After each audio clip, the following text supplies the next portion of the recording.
Hello, everyone, and welcome to episode 2 of Platform Enterprise, the show that platforms the projects and visions of enterprising people all over the world who are working hard to make their impact a positive one. I'm your host, Rachel Donald, founder of Platform Enterprise, a business built on the principles of the circular economy to protect the planet and empower people. We are working hard right now to bring you something awesome next year.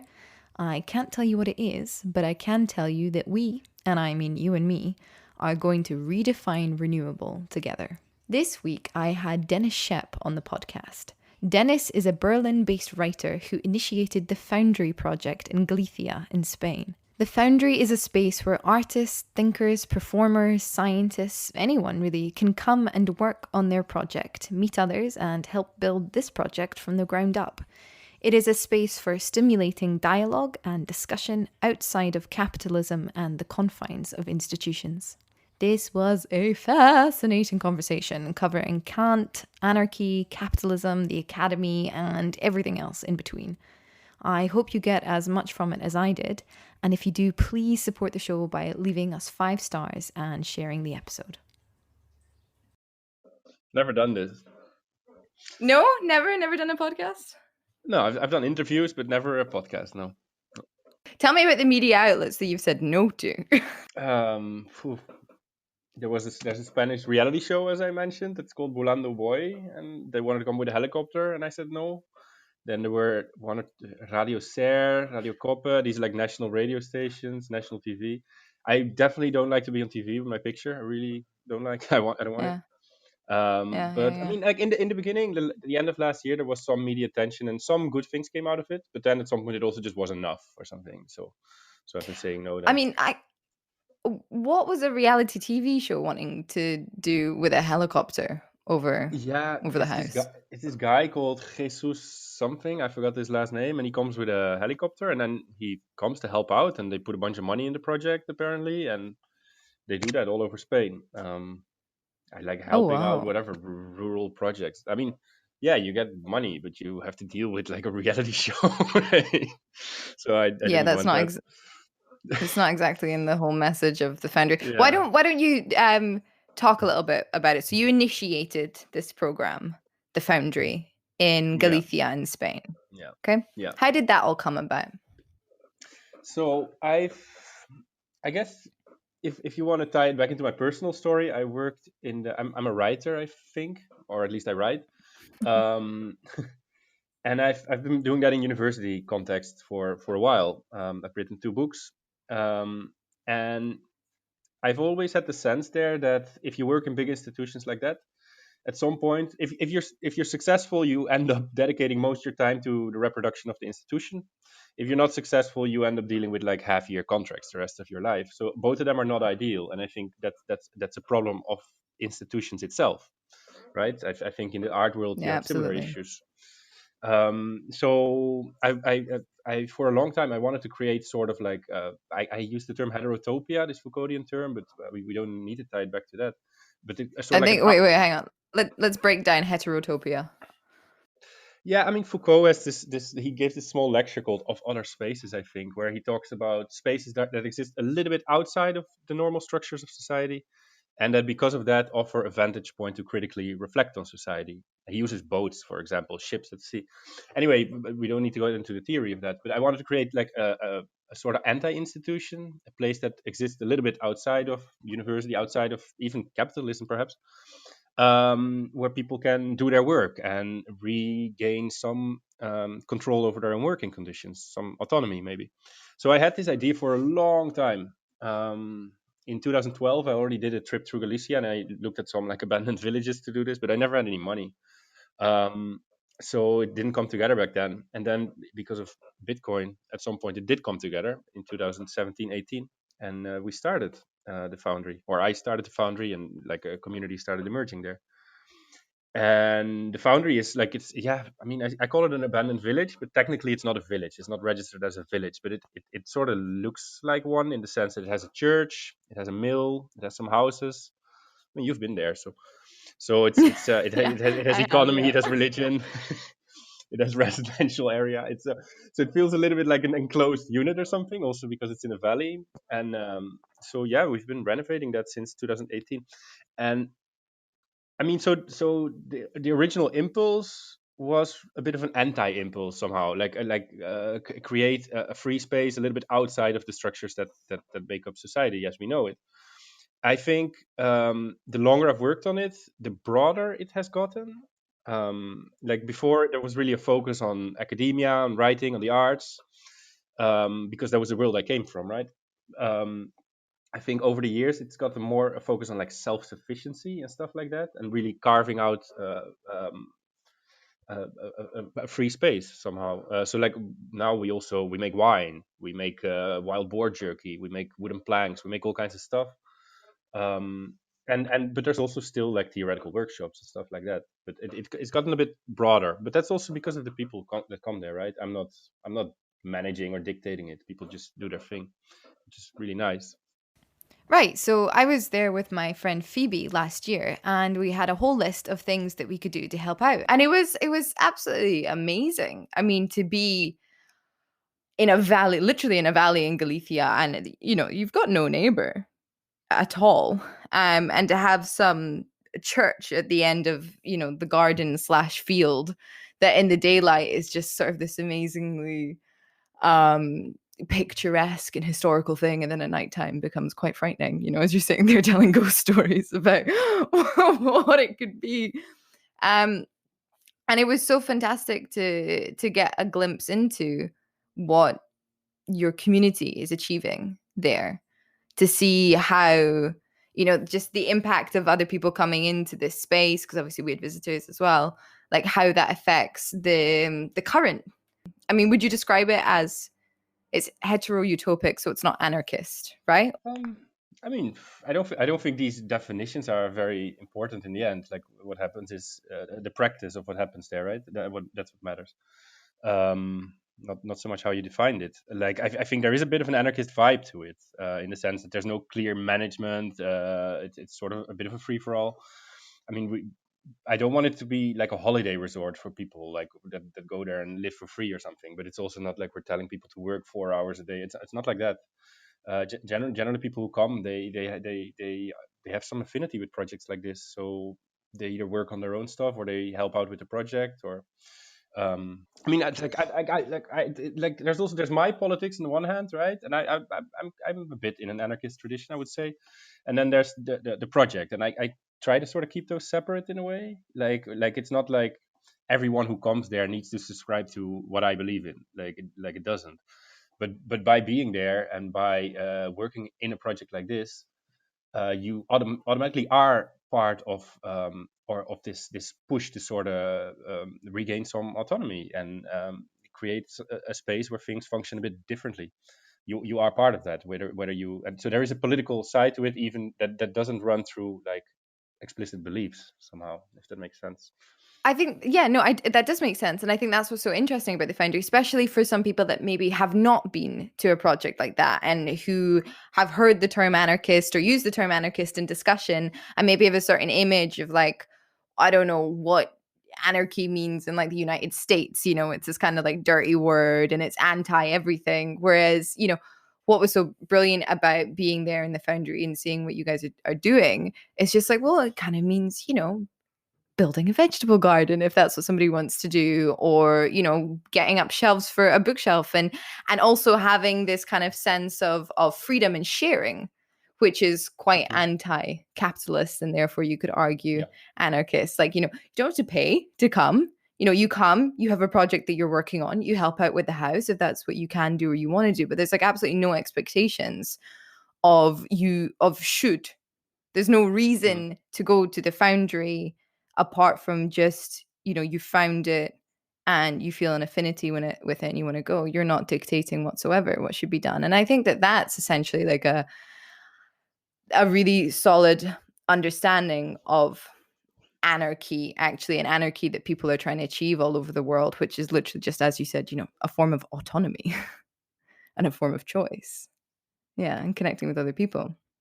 Exactly. I mean, if you want to talk about the definition of anarchism or something, I think it's about trying to organize things without having a relation of force or a threat of violence behind it somehow. Like Yeah. Kant, at some point, he said that government is always designed for a nation of devils, right? So you have to design it in Phew. such a way. It's like you have to design it in such a way that even untrustworthy people don't screw up everything, right? That's how it's designed. And how that plays out in practice is through a threat of violence. Like if you don't pay taxes, sooner or later someone's going to come to your house and take you and put you in jail.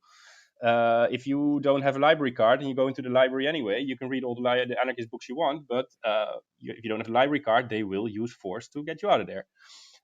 So that threat of force organizes everything, even though it's not visible. It's not visible. It's structural, Which and is particularly I think democratic, isn't it? Because if you look at what? dictatorships if you look at dictatorships and authoritarian regimes, the threat of violence is a much more explicit part of life. Yeah. Whereas, I mean, democracy. I read this great book, the State of Insecurity by Isabel Laurie, and she was Mm. building on Foucault's Yeah. argument. And for her, it was the threat of violence is actually implicit and intrinsic, so that we self-govern. We don't go into the Yeah. library and read all the books without the cards because we should have a library card. Yeah. And that's why we don't need police on the street, military police on the streets, managing us, because we're managing us in the eyes of our government. We're being that reflection of citizen. Yeah, exactly. But we internalize the police somehow, right? We know that's Yeah. how it functions, but the threat of violence is still there. Mm-hmm. It's like when you do things a way that's not supposed to go, then violence will intercede to make you step in line. Oh, sorry, I lost my headphones there. I'm sorry. So I think if there is like if you want to define something like an anarchist tradition, it comes out of like try to organize things without that violence. And that's tricky. That's a lot of work. It's not chaos. There's a lot of organization work going on if you try to do things in a different way, because violence and hierarchies make it easy. They require less organization work in a sense, and you still need to defend yourself somehow as a community, right? Like we got a lot of media attention in 2019, and after that we have gotten some people that perhaps had a more opportunistic relation to the space, in a sense, that sort of saw it. I can live for free here now, and I'm going to smoke spliffs all day, and that's it. And Yeah. you have to somehow figure out a way to deal with that without imposing and being like, okay, no, fuck off, I'm going to kick people out now. And that's a challenge, and How do it's probably you? more of a challenge. Huh? I mean, How do you organize a space without having a hierarchy? there's always some hierarchy, right? Like it's like I'm aware of the position I have and of people that live there a longer time have, and like it's good to be aware of it. That's the beginning, but it's not like you all of a sudden have a completely horizontal model like that. It doesn't work just like that. Also, the question is if you even want that. But we do have assemblies every 2 weeks or something like that, where we all talk and say discuss if things run smoothly, what we should improve.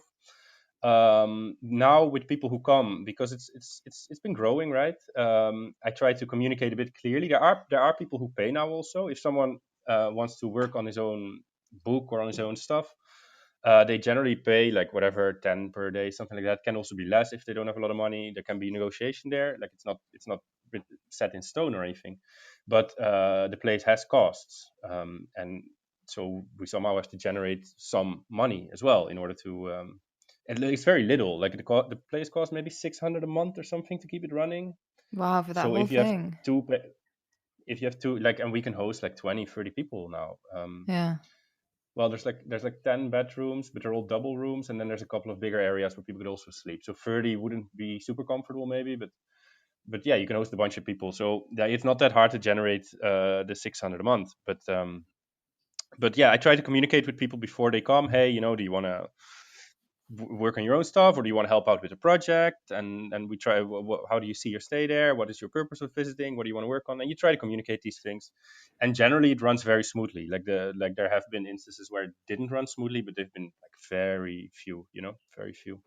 Well, you're attracting a certain kind of person, I think, especially when you have that dialogue. When you have that kind Yeah, of really, really open communication and make it really, really clear, nobody should be confused about the state of affairs. yeah, And also, nobody should think that just because it's in an anarchistic tradition or a heterotopic tradition that there's actually any fault, or any problem with Yeah, asking to generate some revenue in order to keep it running, because it's also about benefiting sure, future people that want to visit and future generations, and of course. increasing that community and the amount of lives that you can touch.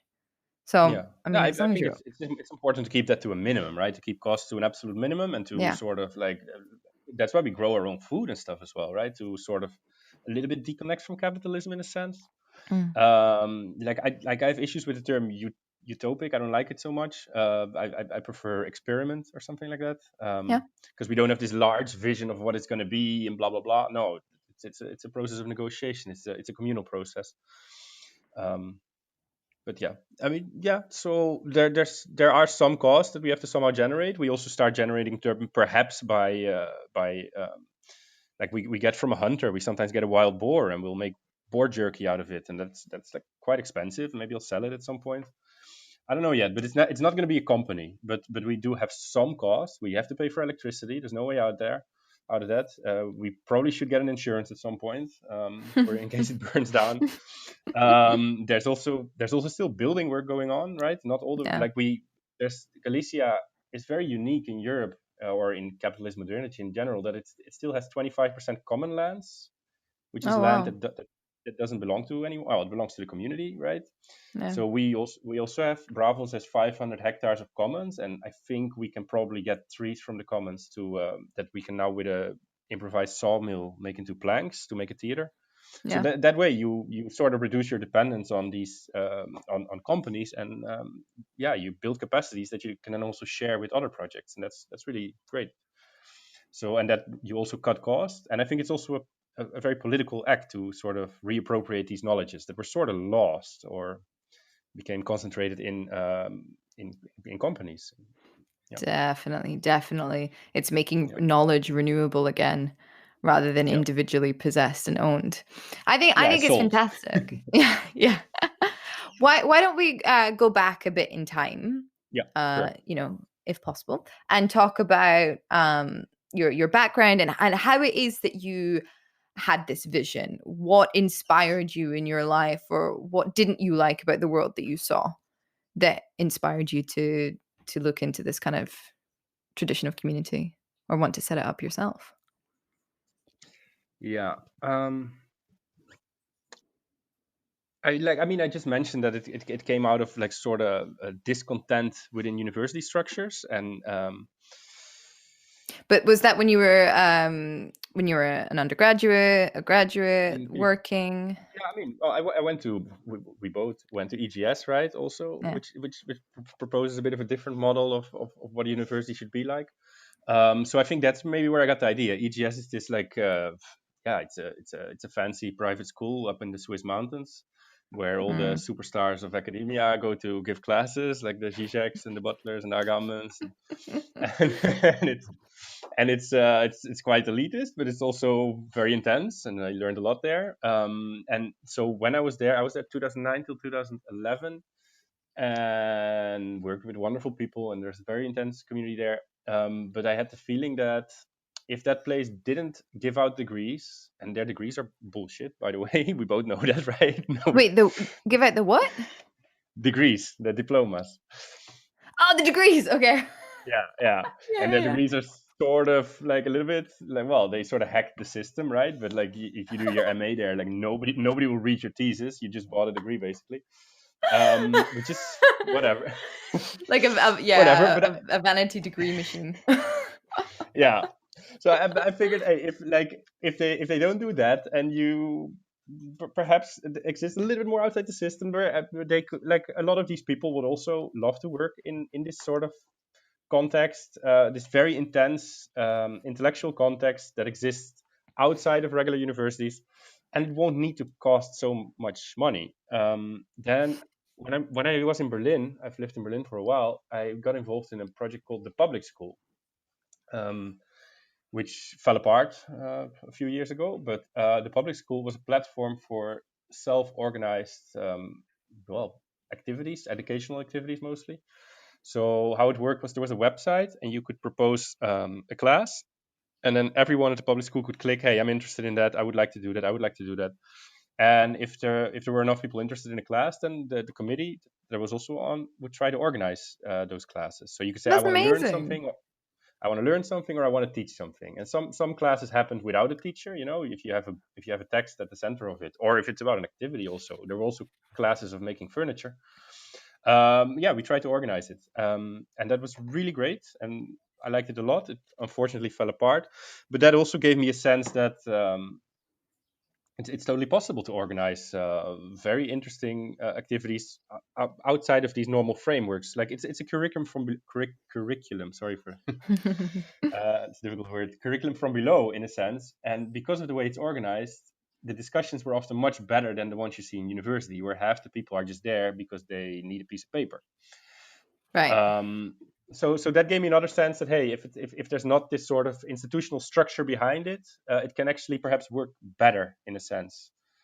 So yeah, I think those were a bit perhaps formative experiences for these ideas. Yeah, how I ended up in a Galician village is that's a bit unclear. Yeah, but yeah, and as I said, it got wider and wider. The project became a bit less about creating a free space for educational activity and more about create like building worlds or something in an almost Tikkunian sense. I don't know if you know this group from the south of France. Um, yeah, No, who so are so it they? got Tikkun is a group. They did a philosophy journal around 2001 or 1999 perhaps. Very beautiful texts, very like a lot of reference to literary modernism, but it's also very radical. The most famous thing they did was probably the Coming Insurrection, but that they wrote Okay. under the name of the Invisible Committee, I think so. Yeah, they were all locked up at some point because around the time the Coming Insurrection came out, there were some sabotage attacks in Paris, and then these guys Oh were my framed god. for it, and then they Oh were my in god. jail. But they had a lot of community support, and what they really did was they got some territory in France in like a village where people were very old. They immediately set up like structures to help the elderly people get their groceries and stuff. So because of that, they had a lot of community support. They got out of jail at some point. And they write these radical texts, and it's a politics that's very grounded in space, and I like that. Um, yeah, and it's about. I mean, people say nowadays there is no outside of capitalism, right? And that's somehow true. Like if you look 100 years ago, if you were part of the industrial proletariat, yeah, your life was screwed, but you would come home and you wouldn't be producing value. Nowadays, you get home from work if you have a job and you go on Facebook and you're producing value. And Yeah. I think capitalism is a system that always sort of needs an outside, a non-capitalist outside to colonize it, to sort of to draw into itself to produce its value. And that's why there was colonialism, right? It was taking new spaces into the system and like for its to nourish itself. Why there was slavery, why there's unpaid care work nowadays, why there's home Mm. foreclosures. I think it needs this outside, and because of that, we've become colonized internally. Like in our free time, we are producing value Yeah. all the time. And I don't know, like it's a system that's eating the world, and at some point, when there's nothing more to eat, it starts eating itself. And I think perhaps that's what you're slowly seeing now. But so the idea of that I also a little bit have with the Foundry, and this is definitely not a politics that I try to impose on the side, is to create spaces where you can carve out a little bit of freedom, where things function differently. And I think Tikkun does a bit the same in that sense. So that's another influence, perhaps theoretically. Um, yeah, yeah, So I think what's very interesting about the Foundry um, is to compare it to what you're talking about with the public school. And yeah. how, I mean, that sounds like an amazing program, but it fell apart. It's great. So Yeah. space is so important. Like people being Mm, able to connect to a physical shared space rather than still being disconnected in some kind of sense or relying on some kind of invisible framework or network that then becomes mm, harder and harder to maintain and harder to, I mean, develop an attachment to, you know? mm. Yeah. Like if you think about, I'm just spitballing here, but if you think about Facebook and Instagram and these platforms that we spend so much time on, these companies that we're generating so much value for, it's nothing to do with them. It's purely to do with our own kind of content. You know, you're not, um, people aren't addicted to Facebook as a company or as a structure. They're addicted to engaging with people they think they know or they want to know, and having those dopamine hits back of being Mm. seen, essentially. Yeah. So I think your impetus to have it grounded in a space somewhere where people can come and meet is really, really important, and probably one of the reasons that it's just been like growing steadily since its Yeah. inception. Yeah, I agree with that. Like, I mean, there's also some interesting things to say about rural urban opposition there, right? Like, I'm a city person. I've lived in the city for a long time, and I sort of need that urban intensity that comes in the form of theater, of university, etc. It doesn't exist right now, sadly, but in the city, you're also inserted in these extractive regimes that are everywhere, right? Like every square meter is accounted for in somebody's financial statements, probably the statements of some shell company in the Bahamas. Every square meter on the street is sort of like under state surveillance. That there's very little space to carve out some autonomy, and in rural context, there's much more of that. You can grow your own food. You don't need to pay rent. There's like, I mean, Galicia is also a region there's a lot of depopulation there. Like half the houses are empty. You can often just also, I would imagine, get people to give you a permission to use a house for some years, and you fix up some things. So you're not so much inserted in these extractive regimes. Um, and yeah, that's, I think, important. Yeah, and yeah, this connection to space. Yeah, exactly. In cities, everything is. I like cities, as I said. I like the intensity of it. But if you go to the Hilton in New York or the Hilton in Berlin, it's exactly the same. There's a sort of there's, I don't know. There's no real connection to place at some point. Um, I completely agree I with think that. with the foundry, there's a very particular. Yeah, sorry. Go Sorry, I ahead. think there's a delay. No, keep going, keep going, keep going with the Foundry. Okay, at the foundry we have the place. It's also, I think it's also important that, like, I bought it, right, and I'm trying to come up with a legal structure that makes it impossible for it to re-enter the market even when I die.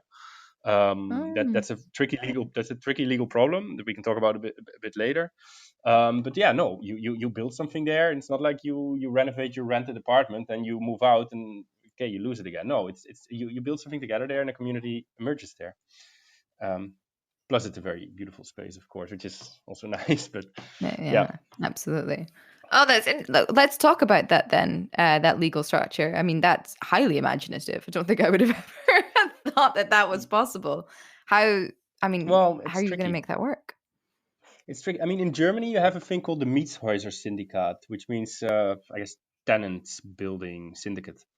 And what they did was they came up with this legal structure. If you have a housing project, you can join the Mietshäuser Syndikat. And what that means is the Mietshäuser Syndikat will get voting rights in decisions that involve selling the property.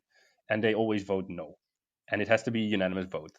So that means when you're with the Mietshäuser Syndikat, the property you live in can never be sold again. No, also not in, well, if there's a revolution and they come up with a new constitution, then yes. But under normal conditions, it's impossible. I Wow. think that's a very interesting structure because what it does is it takes housing out of the realm of speculation and makes it into a human right. And the people who live in those buildings are technically the owners, but they cannot sell it, and they pay rent, but it's not really rent. They pay money, which is perhaps half of what they would normally pay as rent every month. And at some point, the building is paid off because that money goes into the mortgage, right? At some point, it's paid off. They keep paying, and the money that the surplus goes into buying other places. So the idea is that Genius. it's a system that grows, and there's now 140 buildings in Germany that are sort of run by the Mietshäuser Syndikat, and it can never become less. It can only become more. Now, this is a very interesting legal structure. It's also impossible to replicate because well, every country has a different legal system, and in some countries, if someone is unhappy in an association they're in, they can just break up that association, etc. I'm not a lawyer. I don't know the particularities of it, but I know this can be easily replicated. So I've sort of been looking into how to do this at the Foundry. I don't know yet. I don't have a solution yet. But no, I don't want it to. I mean, there's this concept of temporary autonomous zone, right, by Hakim Bey, and I don't know why would you make it temporary? Why would you not try to make a permanent autonomous zone where you can actually build on the capacities that you've already had and like increase them and sort of make a network of these spaces? That I don't know. I think that's more important. Yeah, I think that's an interesting political project. But legally, it's a tricky one because we do live in a system that's about private property, and private property you can sell and you can speculate with. So, When was that association set up in Germany? I'd have to look it up. I don't know. Okay, okay, I think okay. I think early 90s. I would like to say, but I'm not sure. That's amazing. What a fantastic Yeah, idea. And yeah, it's one of those things. It just takes a couple of people to get the ball rolling, and mm, then on a crazy idea that's completely out with the understanding of a structure or a thing or whatever, how we relate to it. And then 20 years later, you've got 140 properties, people that are yeah, all living like this, and it ensures that for generations to come, people will be able to live like this. yeah, God, what a yeah. I fantastic mean, initiative! I've set up a website that I haven't made yet because I also don't know how to make websites. But I registered this domain called freeing.space.com, and the idea was to sort of network spaces that share this effort to take territory, really land or buildings outside of the realm of speculation, the realm of capitalism, and sort of network them. Which is almost like a civil war effort or something, right? Like if you, it's not just some withdrawal to the countryside. No, it's an effort to build a different kind of world. That's I think there's Yeah, an but offensive there's side to it. sure, sure, but we don't have to reduce efforts to a binary. It can Mm. be No, a reaction against, yeah, I don't like what I see, so I'm going to create something else. But I think personally, the reason that so many efforts fail is because they only exist in the binary. They only exist as the other. It's the hmm opposite to what I see. Whereas, I mean, if we want to be realistic about it, yeah, like capitalism's not really going to go away for a while, probably. Certainly I mm. can't personally, I can't really see another economic system of the ones currently available that I think would be better. I think I'm a firm believer in, like, okay, what do we have and how can we Mm. fix it and meld it and make it work and improve it and evolve it. So I think, what you're doing, like the fact that you're trying to create a legal structure, even just that, you're trying to work within the system that exists in order to get the desired results, which will ensure its Yeah, protection, rather than just being like, nah, fuck it, I'm going to stick a flag in the ground and, come and get us out. You know, yeah, like you're really, really thinking long term. And I think that these kinds of projects, the one that say, okay, this is what we want, we're aware of the reality that we exist in, and we're also aware of the reality that we exist in that could protect us if we figure out the right buttons to push at the right time. yeah. I think that's how we're going to see progress. I think that's how we're going to hmm see the evolution of society and of thinking. When we allow what we perceive to be binary things to marry, hmm to join, to influence each other. That's so exciting. I read about like the one of the temporary autonomous zones in the States, and like I was like, that just sounds frightening, to be honest. Mm. You see, because of the culture over there, you see people at the gate with guns protecting this autonomous zone. And then inside, apparently, people are, growing vegetables and everything. No, it's like I mean, I wouldn't walk in. Well, I might. I'm a curious person, but I don't want to live somewhere that's temporary, and I don't want to live somewhere that's guarded with guns against a extremely aggressive militia on the What outside. place? I mean, I don't know what place that is, but like temporary autonomous zone, which is a term that I don't fully subscribe to, but it's a term that was also used for like trans festivals in the countryside and Yeah, shit, yeah, right? no, no, no, no, So no. There's a real one going on. It was in the first couple of weeks of the Black Lives Matter movement, which was fantastic. I can't, oh God, I'm not going to be able to remember any important information now. But they took over a police district. I've forgotten the word. Um, they forced all the police out. They chased the police out of the uh, precinct. That's the word. And they set up a temporary autonomous zone. And Was it during the recent riots? Or yeah, the okay, protests. yeah, yeah, Mm. yeah, yeah, yeah, yeah, That's yeah, what I sure, mean. No, I yeah, don't mean like temporary. Like they actually called it, temporary autonomous zone something. yeah, yeah, Um, yeah. that's what it made me think of. And I mean, that's just, to me, existing in opposition. And when you Mm. place yourself as like an equal opposite to a thing that is far bigger than you, you're only going to get squished. Sure, Only yeah, going yeah. to get Sooner or squished. later you will be. Yeah, Yeah. absolutely. Yeah, yeah. So I think like it's really, I think for anybody listening to this that might, this might be, the first listen to an extended conversation about these kinds of terms or ideas, maybe. I think it's really, really, really important to position what you're doing and things like the public school as like Mm. long-term visions of actually achieving something tangible that we can then build on, as opposed to reactive, Yeah, you know, bursts of, I'm going to lose the metaphor I was going. yeah. Yeah, Do I you mean, see what I like mean? it's like what I'm trying to do with the Foundry and what a lot of people are trying to do now. We can talk about that later as well, but I think it's a bit of a movement almost. It's not protesting. If you protest, you petition the state in a way, and Absolutely. sometimes that's a good thing to do. I mean, the recent Black Lives Matter protest, I think they have some real effect. I think they change things. During a protest, you come together and you also carve out a space of possibility, and you try to rethink the situation you live in, and perhaps something will change. But it's also petitioning the government to change. That's what it is. And Yeah. petitioning the government to change is a different kind of politics than building a world you want to live in, pretending you're already free, sort of. It's a Absolutely. very different kind of politics, of course. Yeah. But Yes, I can. you said you just said like capitalism won't be around forever, and sure, that's true. Like nothing will be around forever. No, you said it will be around forever. You said it's not going to go Uh, away. not It's anytime not going to soon. go. Yeah, that may be true, but it is in crisis, right? Like COVID, Corona now did what nobody thought was possible. People have been talking about climate change for decades, but it didn't slow down the economy. Carbon extraction is at the highest level it's ever been, and COVID shut it down. COVID shut that down. So there is a moment of possibility also somehow. Um, Ye- it's I'm not going away soon, but there are people constructing something different. well. Okay. I mean, then we need to kind of get into like, what is capitalism, because I try Yeah, to true. keep a clear distinction between like the economic model and Hmm. then our understanding and relationship with that economic model. Because I think when a lot of people talk about capitalism, actually what they're talking about is our relationship to it. Hmm. In the fact that there's a lot of abuse going on, there's a hunger, a greediness.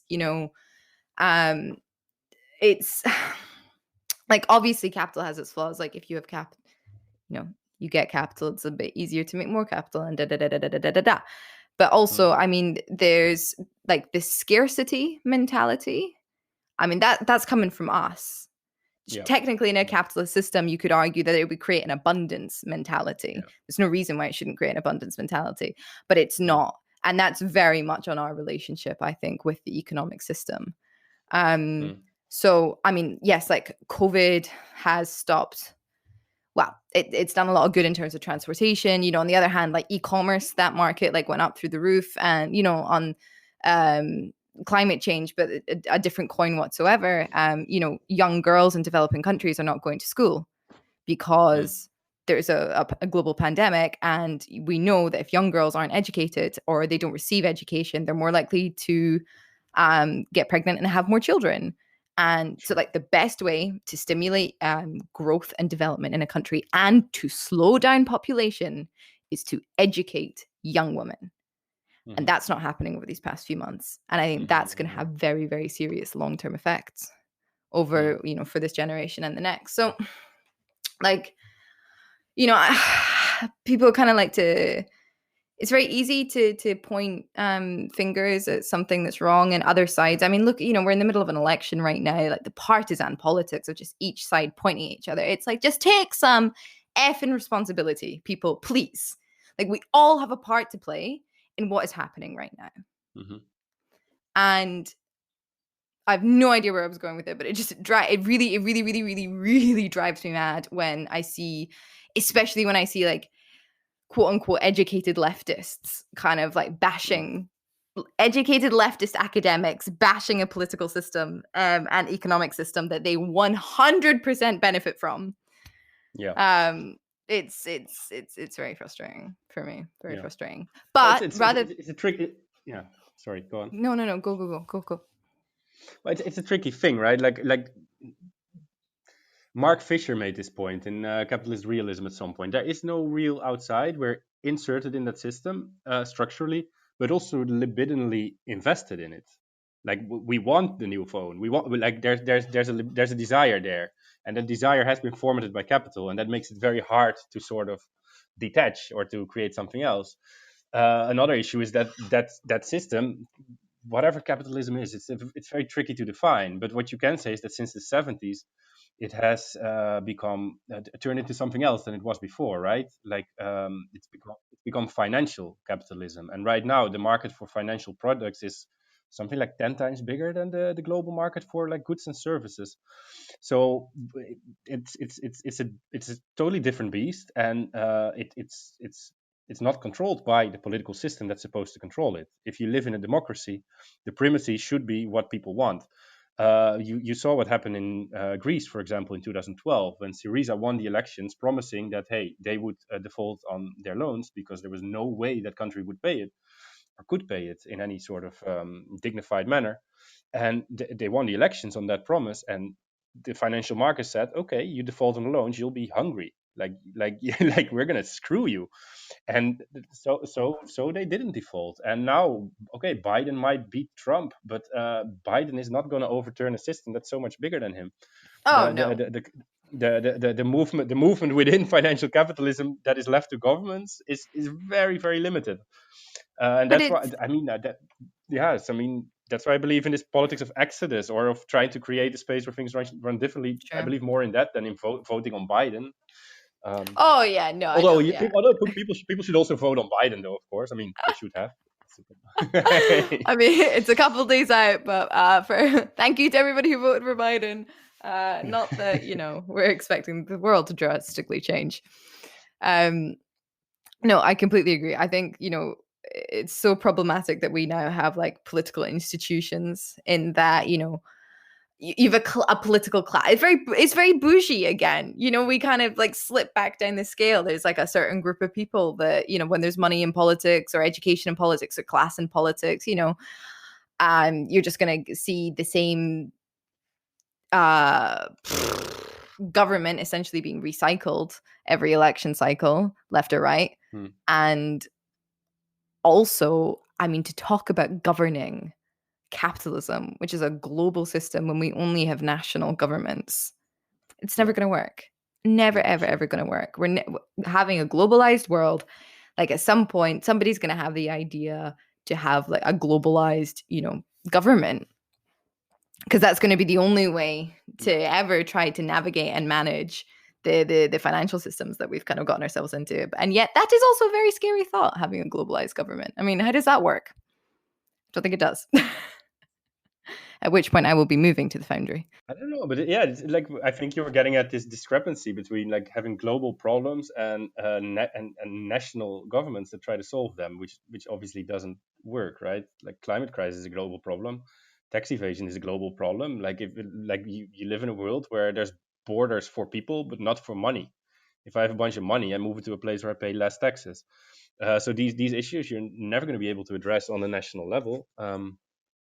But yeah, then global government is also scary. Obviously, I don't know. Maybe we don't want to be governed. Maybe we don't want to be governed at all. Very, very, very good point. Very good point. I think maybe an issue is many people do want to be governed. Or, I mean, if you see, like, again, you know, the States is just such a good example right now of things going wrong. And you see the kinds, there are many groups of people that do want to be governed and some that don't want to be governed, and some that don't want to be governed are quite frightening. Yeah, also true. Because they have, all they're interested in is their own individualism, their own autonomy, Yeah. and not at all interested in learning how their autonomy or how their actions affect other people. Yeah, true. And I don't have a solution for that. I also Apart from don't. education. It's also not the role of the critic to have like a vision of society, like with everything organized and everything solved, right? I mean, Oh, yeah, shouldn't I don't it know. be a little bit? Isn't that why everybody hates, like, you know, lit critics and art critics? Yeah, because then, yeah, I Yeah, agree. yeah. You know, go and do it. If you don't like what you see, go and do something else. Yeah, I mean, I think something that you were saying about petitioning the government is so interesting, like protest being a petition of the government, and how, you know, actually just go and do it. Because if you think about it, apart from the impending doom of climate change, okay, there has never been a better time to be alive. We're all richer, we're all healthier, barring the COVID pandemic. We're all better off, and I mean everyone, not just, you know, the West and the global North, but the global South as well. There's never been a better time to be alive. So go and do it. Whatever it is, whatever idea you've got, go and do it now. It's why I get a little bit upset when I see like feminist protests on the street. Depending for what and in what nation, but like where I come from in the UK, yeah, and you see that women out on the street, you know, protesting the government and petitioning the damn government, and it's like, no. We can do it now. We don't need to petition anybody. We don't need to knock on doors anymore. Just go and break the doors down. Just go and do, like, that's what the feminist movement was. It enabled us to just go and do what we need to do. So rather than asking the government to change, or rather than saying that the government needs to impose laws on, you know, companies and their behaviors, go and set your own one up. Go and create your own culture. That is going to have more change, and it's going to be more empowering as well to the people around you.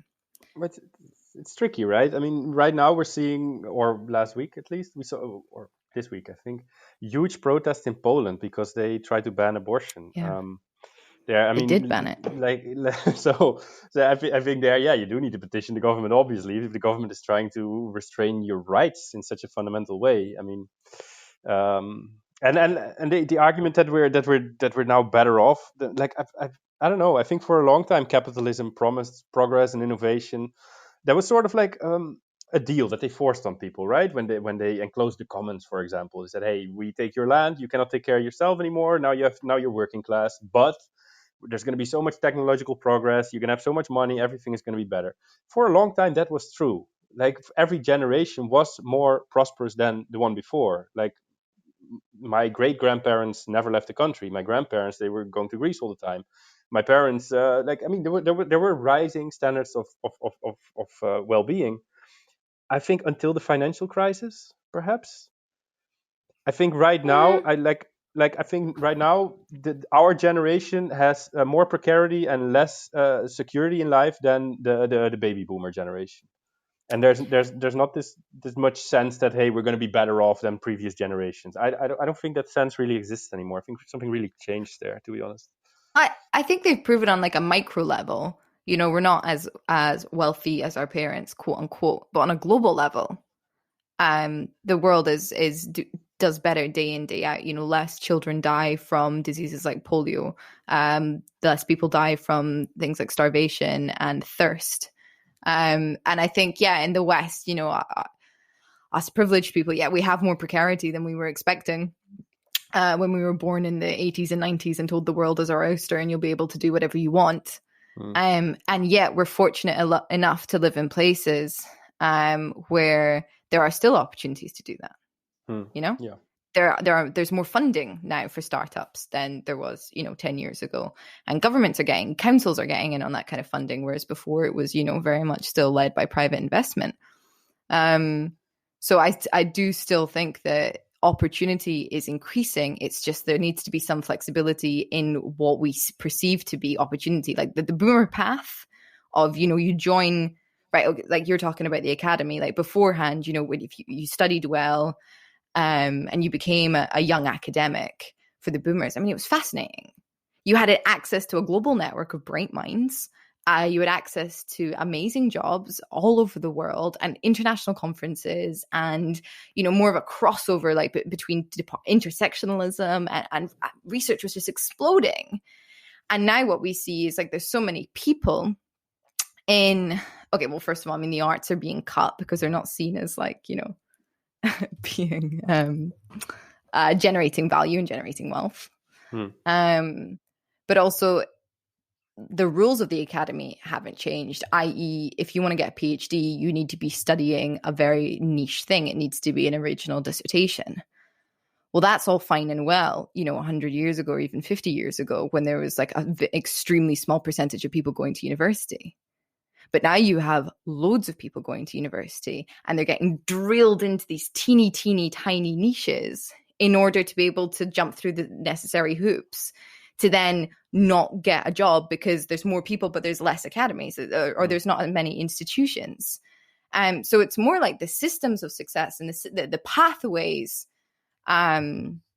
of career and work need to be updated for the time that we live in. I mean, I don't understand why you can't do like joint PhDs, why you can't have like 10 people working on one subject, one topic, make it really, really good. Because I mean, listen, I used to edit Atropos Press, right?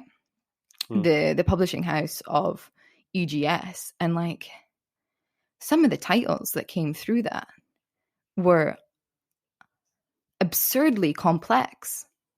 Because of the necessity for it to be an original piece of work, and therefore completely inaccessible to the world and to your average person. I mean, nobody cares about reading it anyway. Nobody bloody care. Yeah, exactly. So I mean, I think we do. I think there is still. I stand by. There's, we've never been better off. There's never been more opportunity, but we just need to understand that like the landscape of opportunity has changed. Yeah. I still think there's that. I mean, look at you, with the Foundry. Yeah, but look how lucky and privileged I am, right? I mean, yes, exactly. a white guy, well-educated white guy from a privileged context who was lucky to get into Bitcoin in 2011. Yeah, I have some opportunity. Great. I don't think that says anything about the state of the world we're in. I think that's just it says a lot about my personal privilege and my luck. The state of the world we're in. I mean, I think like since Saint-Simon, and then again with Keynes, like there's a history of thinkers, economic thinkers, who said, hey, because of technology, the amount of time we have to spend working is going to go down. It's going to go down drastically. That hasn't happened. Why hasn't that happened? Because we're all writing these PhD that no one reads. We're all doing bullshit jobs, like this David Graeber's term, right? We work at a fucking what's called a call center, which is not making the world any better and which is making my life miserable. But because we haven't been able to figure out an economic system that allows people to spend their time the way they want, without fighting against precarity. That's a sad thing. That's also the state of the world.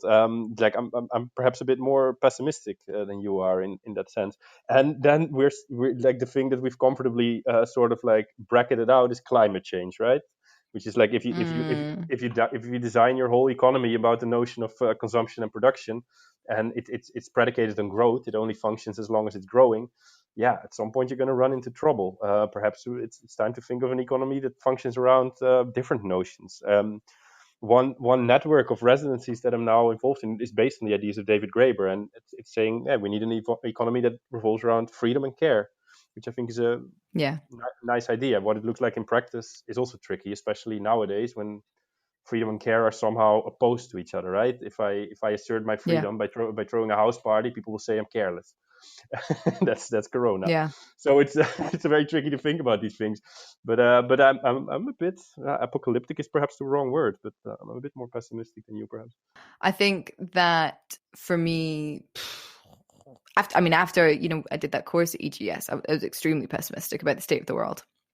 Extremely. Who did you study with? Ronell, Mm. Finsk, Rickles, somebody else. Can't remember. I think in week 3 I just stopped going, to be honest. Checked Mm. into the sauna in the Sasve hotel. That's what we were doing by the end. We're just like, nah, this is enough. I'm totally full. Like, cannot take in any more information. And I remember, I don't know. I just think it goes in waves. And at this stage of my life, I'm optimistic about, changes in behavior and changes in mentality can be achieved. And I think change has to come from the bottom up. And I think achieving those things is extremely difficult. Extremely difficult. But it's not impossible. And perhaps just seeing that on a personal level, dramatic changes in my own behavior over the years.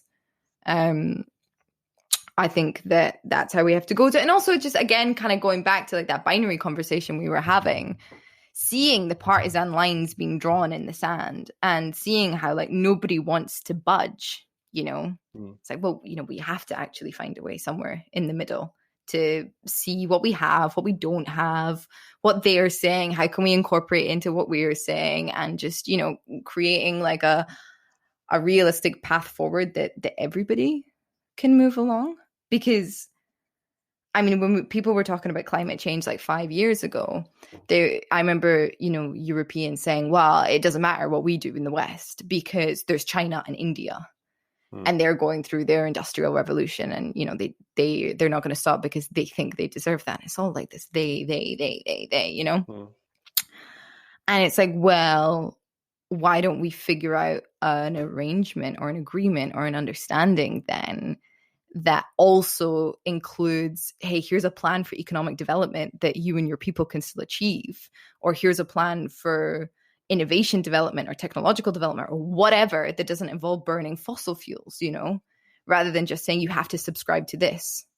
Oh, and they're not going to, so there's no point in doing anything. I think it's defeatist, and lazy, and it frustrates me, and I've heard it come from boomers a lot. And it's like, just take some feckin' responsibility, actually. I would much rather that everybody moved like a step towards each other and then forward than just not moving at all. That's, yeah. So I have no idea how effective it will be or not, obviously, because I'm not an economic person or a climate change person, or what am I have a degree in philosophy, I'm bloody useless. But we need to see theory in action. I think with climate change, the scientific consensus at this point is also that it's just sort of too late, right? Like, I don't know what that means. Like, what I've read once is that, like, if the temperature goes up 1 degree, you get 10% less food productivity. So that means at some point there's going to be massive famines and population flows because of that. But I'm not a specialist on this. I don't see a way out. I don't know. What does frustrate me, and I think that's something that you're also trying to get at, is that people sort of sometimes feel complacent about being enmeshed in this critical discourse, or along party lines or not, doesn't matter. But it doesn't really affect the material conditions of existence. Yeah. So, like, then what does it do, right? Like, I used to be like that myself. I used to write all these like little opinion pieces in newspapers and stuff, and I still do that occasionally, and it's nice. But then, yeah, people read them and they either feel good about themselves or they get a little bit angry. But in the end, it doesn't change anything. So I don't know. Yeah, I think the Foundry is an attempt to sort of step out of that. But I don't know. It's obviously very, very limited, right? I think you so much more eloquently put what I was indeed trying to get at. Critical discourse and critical back and forth is kind of like intellectual mutual masturbation, not actually achieving any effect in the world that we live in or any progress, which is why projects like yours are so important. To platform projects like yours, as opposed to just platforming individuals and their voices and their random rants on Facebook. As if, shouting into the echo chamber of what they already believe is going to change anything. And then complacently calling that action as well. Yeah. Which I find so absurd. And I mean, I'm not in any, right-wing channels. I tried to follow a couple of heavy right wingers just to see what's going on that side of the fence. But so I can only critique it from the left, and I find it extremely frustrating. Extremely frustrating. It's time to put our brains to use rather than to criticism. Yeah. Which is, goes back to what we were saying about critics at the beginning. I mean, there is a space. There is a space for critique as well, right? And it's, I mean, there's jobs in it, and it's important to call out some things, of course. But yeah, no, I don't want to be stuck in that anymore. I like now most of my energy goes into a project like the Foundry and building networks around that, and reducing dependency on a system that I think destroys us. And and as I tried to indicate before, I think there's a movement of that. Like now I'm involved with a group called the Museum of Care, which is based on the ideas of David Graeber, and that's basically a network of residencies that tries to partake in this effort. In Galicia, they're setting up a local currency to facilitate mutual aid between projects that exist there, and like Galicia is just one province in Spain. And increase self-sufficiency. And I think when projects like that, and there's of course PAF in France, I don't know if you heard of this, the Performing Arts Forum is a similar kind of project. There's loads of them popping up all over the place now, and I think there's a couple of reasons for that. One is that boomers are dying and like people inherit money. Another is that like real estate prices have dropped significantly since the financial crisis. So it's actually, I mean, if you want to get a little house with like a hectare of land, like in Galicia, it's like 20,000. It's nothing. I mean, it's not nothing, but it's really not. It's comparatively speaking. Yeah, it's 1/20th of what you would pay for a flat in Berlin. So it's not that difficult to set up these kind of places that exist on a relative outside, or that try to create a relative outside. And I don't know, and to sort of reduce dependence on a system that is screwing the planet and our brains. And I think that there is a critique in there, but it's a critique that is also materialized somehow. That is also trying to produce something, and not just like stay in this discursive bubble that doesn't affect material conditions of existence. Absolutely, it's absolutely fantastic. But it does make me want to ask you then, how do people find you, or how do you access people? And do you think that you have achieved or will be able to achieve, maybe accessing like a majority or a group or a subsection of society that wouldn't typically be interested in this way of thinking? How do you reach them? I don't know. Like it's at the moment, even though I think there is a movement of these things, and I think COVID will only exacerbate that, because I think city life is A, not very attractive right now, and B, over the last decades, it's become more and more difficult because of increasing rent. So like there's more and more precarity, and there's more and more people that sort of want something else, etc. To create these spaces in cities is, I think, more complicated than in the countryside, precisely because of economic pressures, regimes of extraction, rent, etc. And at the moment, these projects anyway that are perhaps a bit more in the countryside than in the city, it's very marginal, it's very small. My idea is always that if you build infrastructure, and I think infrastructure is very central, at some point there can be a critical mass where going to PAF or to a place like that, or to the Foundry, doesn't imply the sort of sacrifice of capitalist comfort and of urban intensity that it would imply now. If these projects keep growing, if there's more and more people there, more and more interesting things happening, at some point this, I wouldn't say becomes a viable alternative or something, but it becomes less marginal. It becomes less sort of like hippie commune weird people thing. More attractive. I don't know if it's ever a viable alternative. Of course not. And there's also, I mean, this is not the only political thing that's happening. It's like, no, I mean, I don't know. I don't have a good answer. No, I think that's really interesting. Letting it grow and letting it be nurtured by the group of people that are interested until it becomes, attractive in one sense to somebody that can then come in and discover all the other reasons that it's attractive. Gradual growth, gradual exploration. No, I think that's really, really valid. How do you find, because you bought this piece of land with the house and the church and the workshop and everything. And skeletons. And what? What? Did you You find didn't know that? skeletons? Yeah, there's 3 No. skeletons in the church. Yeah, there's 3 dead aristocrats. Oh, dude. Yeah, We found a rat. We found, there's which probably more. doesn't sound like much, okay? But no. But listen, like we'd been there like a couple of hours before, and then we came back, and there was just this dead rat like splayed in the middle of the table in the Oh workshop. shit! It was Shit. extremely strange, Huh. extremely strange. So yeah, no. You bought this place, and you grew up in the same capitalist society as we all did, and now you have people coming into the Foundry, and sometimes just having ideas and just doing whatever they will with the space. That's kind of what you envisioned for it. You didn't want me to call you the founder of the Foundry, just the Yeah. initiator of this project. But like, was it difficult at the beginning to detach yourself from that sense of owner or proprietorship that we've been raised with, inviting No, strangers sometimes? No. it's not at all. If the notion, the sense of being the owner or something, or the boss or whatever, has always made me very uncomfortable. I Okay. really don't like it when people call me that, and I don't think I manage the space in that sense. I mean, of course, like when I'm there, like people ask me questions because I'm like the guy who's been there for a few years, and that's fine. But there's no sense in which I'm sort of like running it or something. Like no, and I don't want that, and it didn't cost me any efforts to get out of that.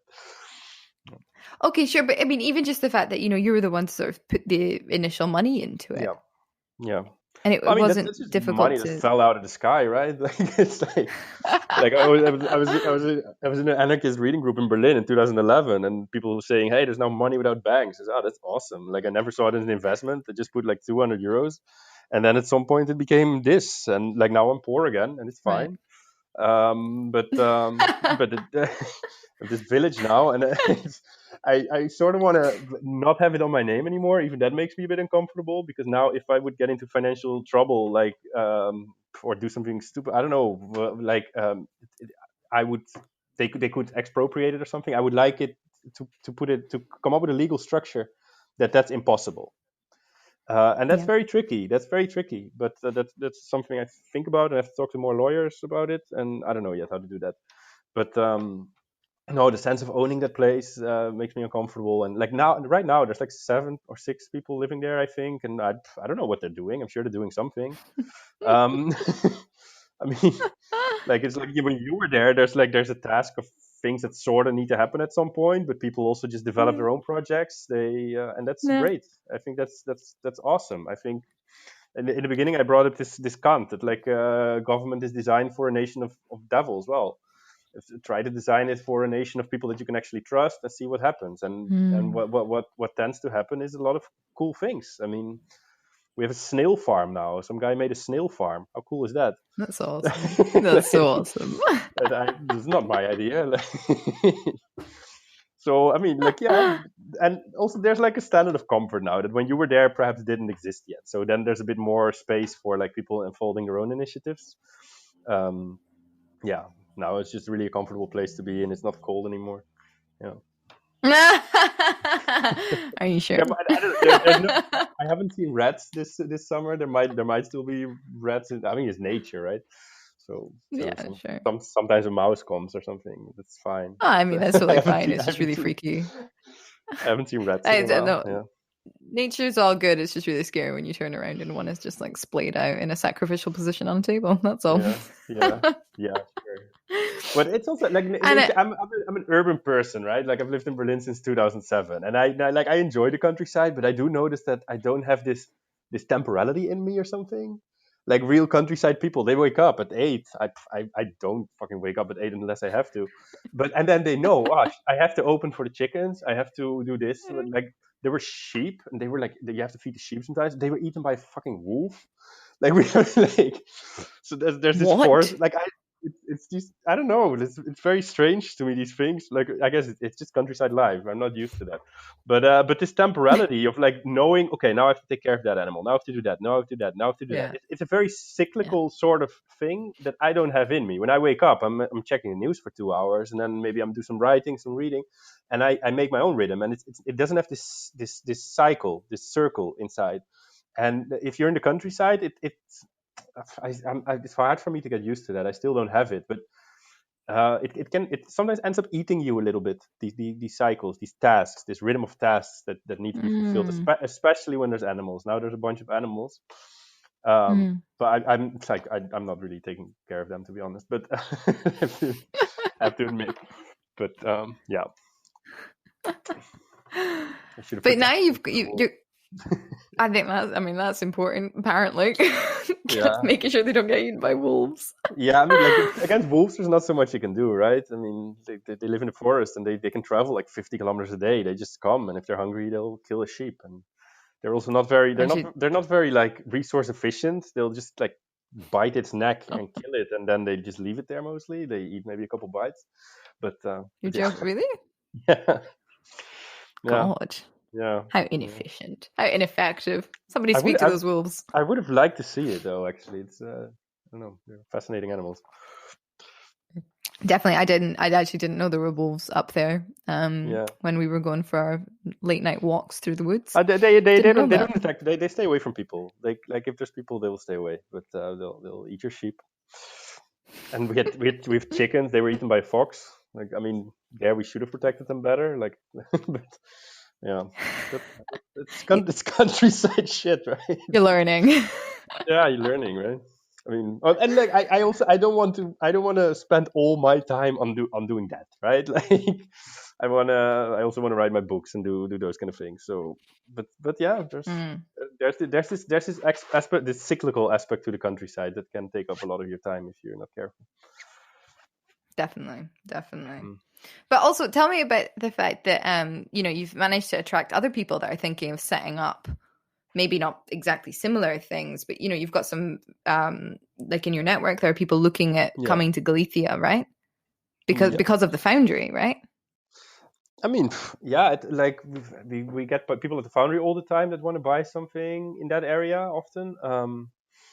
But like, there's a couple of networks, like the one I mentioned already, that I made this website called freeing-space.com, which I haven't made, and because I don't know how to make it. But the idea was there to have a map that sort of indicates a bunch of projects that subscribe to a couple of criteria. One is that it's non-profit.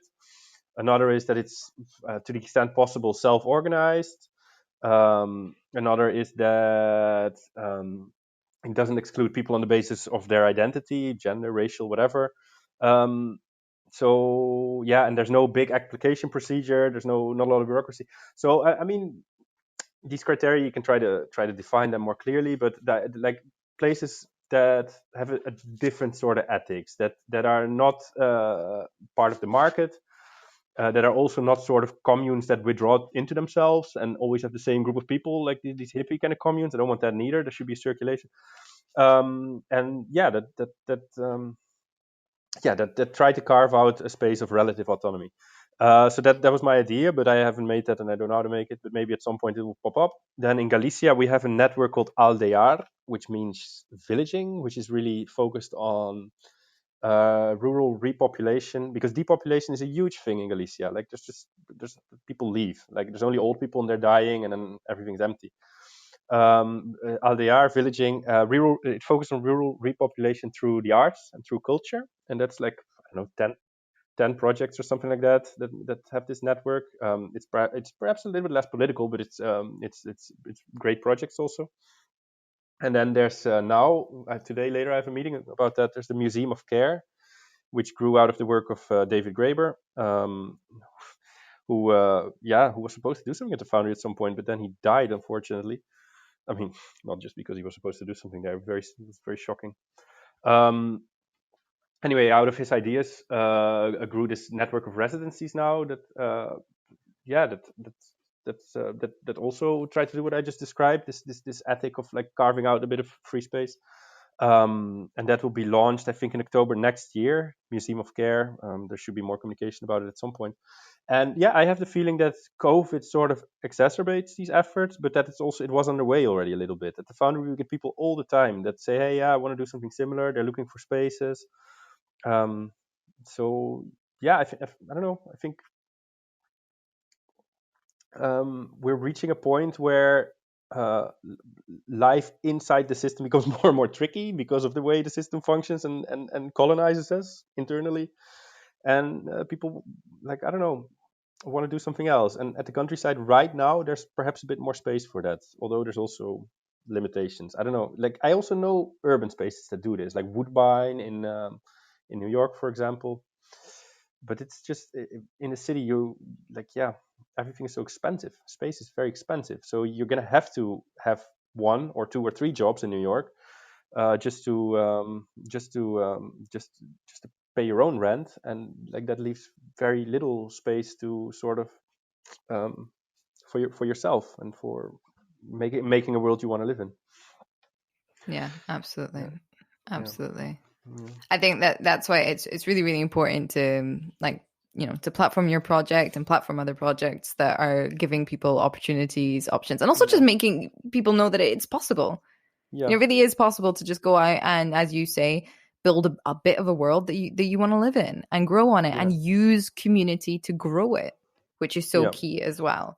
I mean, if you'd started this from a position of like, I'm the founder and I'm the owner and I'm going to make this space that, people can come and like do really, really cool things and it's going to be really enriching and whatever, you wouldn't have the same thing that you have today whatsoever. So it's really, really, really important to platform that there are things going on like this today. And I think it's nice to have I wouldn't want it to be like a countryside commune or something, right? Like there's no permanent inhabitants. There aren't. I'm not a permanent inhabitant. Nobody's a permanent inhabitant. I like that there's this circulation, and people go there. And like I personally also don't want to give up my city life. Like I like going to the theater. I like going to conferences. I don't want to give those things up. Right now, those things sadly don't exist. But I think it's nice to have perhaps see that there's also like experiment also with different forms of life. And in this context, that takes place in the countryside because there's more space for that.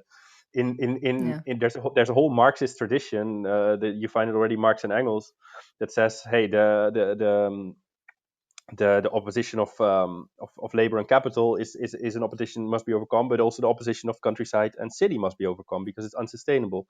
And they were basing themselves on the ideas of people like Justus von Liebig, the soil researcher, who said that, hey, food goes from the countryside to the city, but the shit doesn't go back. So the countryside soil is depleted and depleted and depleted more and more because all these nutrients and nutrition that's in the soil is dragged to the city and it doesn't return. Of course, we've sort of like come up with artificial fertilizers to solve that problem. But I mean, there's like I just wanted to point out there's this whole Marxist tradition that sort of tries to overcome the countryside city opposition and thinks a world would be more sustainable without clear opposition between those. I don't have a strong position. I don't have a strong position in that, to be honest. I don't want to give up my city life though. Yeah. I mean, you've built it in such a way that you don't have to, which is exactly. Great. Have. Yeah. So to wrap up, I'd like to ask you who else or what. I mean, you've referenced a lot of other projects and spoken about a lot of other people, but is there one project or person or a thought in particular that you would like to platform at the end? And I'll go and see if I can get them on the next episode. You could perhaps talk to Morris of he's a good guy to talk to. Morris, I think Morris, what's his last name? Clay, maybe? He set up an institute called Terra, which is Nomadic Institute for Technology, Ecology, and Risk Assemblages. And they might do something at the Foundry at some point. He's a friend, and I think he might be an interesting guy to talk to. You could also talk at some point to the Museum of Care people, but that's perhaps a bit early right now because that's just being set up at the moment. Okay. Well, we'll keep them on the radar. Yeah. Thank you so much, Dennis. Yeah, this was so interesting. Absolute pleasure. Hey everyone, you can find links to the Foundry in the show notes. I highly recommend following the project to see firsthand just how many people take part in its development. You can also find Platform Enterprise on Facebook, Instagram, LinkedIn, and sign up to our podcast newsletter for information on episodes and guests every week at podcast.platformenterprise.com. Thanks so much for supporting the podcast. Leave a review, let us know what you thought, and thank you for listening. We'll see you next week.